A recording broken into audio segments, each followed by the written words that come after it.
ఖమ్మంలో వరద బాధితులను ఆదుకోవడంలో ప్రభుత్వం ఘోరంగా విఫలమైంది అన్నారు మాజీ మంత్రి హరీష్ రావు. వరద బాధితుల కోసం నిత్యావసర సరుకుల కిట్ ని ఖమ్మంకి పంపించారు. కాంగ్రెస్ ప్రభుత్వ పాలన రాక్షస పాలనగా మారిపోయిందని విమర్శించారు. వరద బాధితులకు సాయం చేసేందుకు వెళ్తే దాడి చేయిస్తారా అని ప్రశ్నించారు హరీష్ రావు. వరద సాయం చేయడానికి ఖమ్మంకు వెళ్తే అక్కడ మా మీద ఉల్టా కేసులు పెట్టిండ్రు.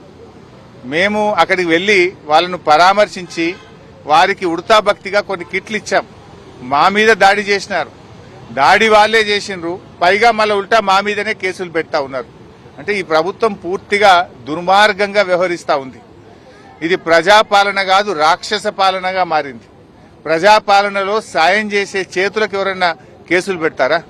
సాయం చేయడానికి వెళ్ళిన మా మీదనే అక్రమంగా కేసులు బనాయించి ఉల్టా ఈరోజు ప్రభుత్వం మమ్మల్ని ఇబ్బంది పెట్టే ప్రయత్నం చేస్తుంది. సరే, మీ కేసులకు మేము భయపడేది లేదు. అంతిమంగా ధర్మం న్యాయం గెలుస్తుంది. ఖమ్మంలో దాడి చేసింది ఎవరు? నువ్వు కేసులు పెట్టింది ఎవరి మీద?